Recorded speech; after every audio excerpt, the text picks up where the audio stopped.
هلا والله حبايبي، شلونكم؟ شو اخباركم؟ ان شاء الله تكونوا بخير. هواي رسائل اجتني عن مشروع الكيك. كبدايه بدي اسوي مشروع ومحتاج المواد مال كيك. واحد راسلني قال انا ما عندي اي عمل، فاريد اسوي مشروع بسيط واريد المواد او الغراض اللي احتاجها للمشروع. واحده راسلتني قالت انا جهال وعندي اطفال، فاريد اسوي بالبيت مشروع بسيط للكيك ومحتاجه الغراض اللي احتاجها للمشروع. فقلت خل اسوي لهم فيديو اللي راسلوني والمتابعين ويامروني امر. حبايبي، اول ما تحتاجون للمشروع الفرن والعجانه، اهم اثنين الفرن والعجانه. ثاني شيء عندك هنا الستول، هاي ضروريه.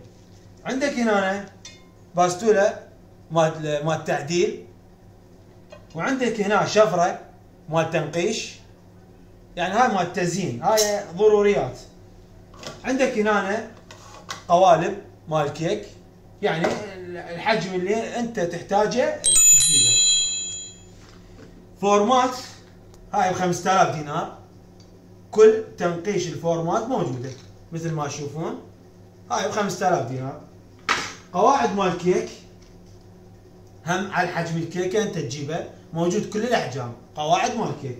وعندك هنا المنشار، هم ضروري المنشار. تجي على التشيس، هاي نوعيتين، اكو تشيس ثخين وكبير تحتاجه للكريم، واكو تشيس صغير مال تنقيش ومال كتابه. فاني افضل انه التشيس الكبير اضبط شيء. وعندك هنا يعني اذا ما عندك ميزان تستخدمهن قياس مباشر، يعني لا توزن ولا كل شيء، يعني تاخذ الشمره نقول عليها.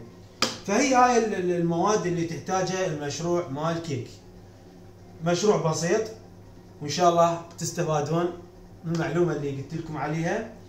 واكو شيء ما موجود، يعني من اللي راح يعرفه واكتب لي بالتعليقات فلان شيء ما قلته، هم تفيد العالم او تفيد الناس. اكو شيء ما موجود فحبيت انه انتم تعرفونه. واللي اطلب من عندكم المتابعه وتطبون على صفحتي على التيك توك، تلقون قناتي على اليوتيوب، تشتركوا لي بالقناه وتفعلون زر الجرس. وشكرا ومع السلامه.